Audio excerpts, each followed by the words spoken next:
Bon, aujourd'hui, on va parler d'un thriller de zinzin, d'une histoire de zinzin, d'une recommandation de zinzin, parce que oui, c'est ce monsieur Bobby qui m'a fait la recommandation. Je te remercie, frérot, parce que c'est un classique. Du coup, vous l'avez compris, on va parler de L'Horloger de Jérémy Claes aux éditions Pocket. Un petit livre de 540 pages qui est, ma foi, très consistant, hein. C'est écrit petit, c'est écrit en bloc, mais on le mange, on l'avale, on ne décroche pas de sa lecture. Ça commence très fort. On suit Jacob Dreyfus, un jeune universitaire new-yorkais qui s'infiltre pendant un an dans le plus gros réseau néo-nazi des États-Unis. Rien que ça. Un exploit qui le propulse au rang de héros. Il gagne un prix Pulitzer à la clé.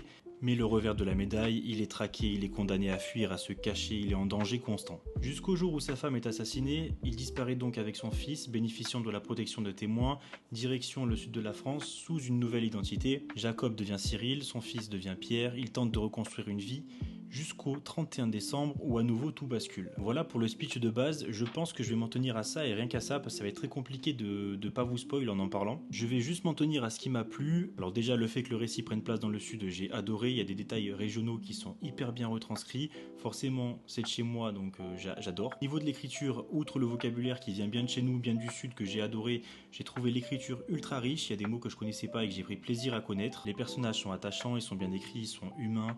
Mention spéciale à Bernard Solane que j'adore, c'est un perfect ce personnage, je l'aime. Et puis au milieu de tout ça, il y a tout ce qui participe au rythme du récit, il y a l'organisation secrète, il y a le complot international, il y a le personnage mystérieux de l'horloger, il y a les tueurs à gages, enfin il y a plein de choses, on décroche absolument pas du récit.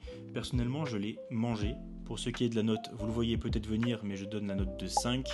J'espère vous l'avoir bien vendu, vous avoir donné envie de le lire. Si c'est pas le cas, vous êtes une cause perdue. N'hésitez pas bien sûr à lâcher un follow si le format vous plaît, il y aura d'autres vidéos de ce genre. Et comme toujours, merci pour le temps accordé. A plus.